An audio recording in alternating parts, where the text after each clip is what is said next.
মহাদেব মহাত্মান্ন মহাযোগী মহেশ্বর সর্বপাপ হরং দেব মকরায় নমঃ শিবায় নমঃ।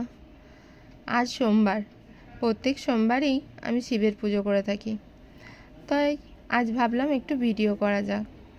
আমি কিভাবে শিবের পুজো করি সেটা একটু দেখানো যাক।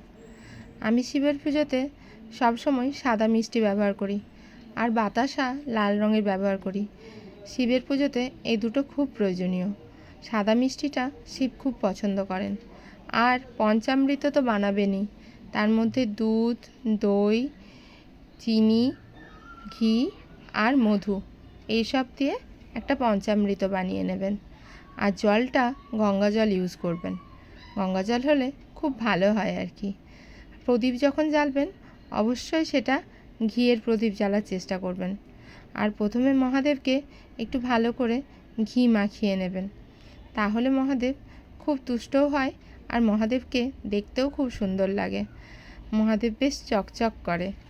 আর এই পঞ্চামৃত দিয়ে স্নান করাবেন যখন অবশ্যই নমঃ শিবায়টা 11 বার বলবেন। পরে লাস্টে ইদং সানিয়ং নমঃ শিবায় নমঃ এই কথাটাও বলবেন। এই পঞ্চামৃত দিয়ে স্নান করানোর পর অবশ্যই ওনাকে গঙ্গা জল দিয়ে স্নান করাবেন। গঙ্গা জল দিয়ে সেম পদ্ধতিতে স্নান করানোর পর ওনাকে একটু সাদা কাপড় দিয়ে পরিষ্কার করে নেবেন। দেখতেও ভালো লাগে আর উনি পছন্দও করেন। এটা একটা পুজোর নিয়মও বলা চলে। তারপর ওনার পছন্দের চন্দন লাগাবেন। চন্দন লাগিয়ে একটু ভস্ম দেবেন। ভস্মটা অবশ্যই এইভাবে দেবেন। ভস্ম, একটু আতপ চালটা যেন নিখুঁত হয়, একদম যেন ভাঙা না থাকে। ওর মধ্যে একটু কালো তিল দেবেন, একটু বাতাসা দেবেন, একটা গোটা ফল দেবেন। ওনার পায়ের কাছে একটা বেলপাতা দেবেন। বেলপাতাটাও যেন নিখুঁত হয়।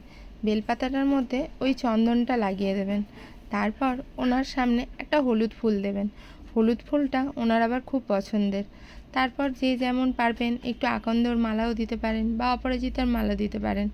কিন্তু অবশ্যই যেটা করবেন সেটা হলো 11টা নিখুঁত বেলপাতা দিয়ে ওনাকে পুজো দেবেন।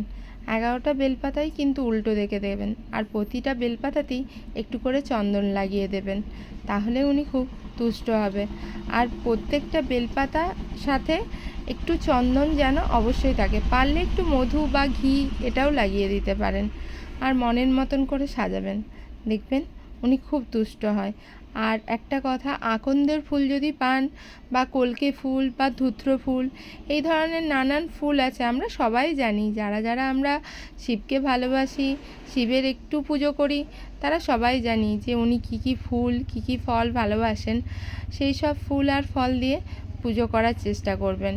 আমার সামনে একটা নন্দীশ্বর আছে, কিন্তু ওটাকে এই ছোট্ট একটা জায়গার মধ্যে বসানো সম্ভব নয়। ওর জন্য আমি একটু সাইড করে ওনাকে বসিয়েছি। আর অবশ্যই কর্পূর দিয়ে একটু আরতি করবেন। কর্পূর দিয়ে আরতি করার পদ্ধতিটা আমি এর পরের দিন আপনাদেরকে বলে দেবো। কর্পূরের সাথে একটু ধূপ দিয়েও আরতি করবেন।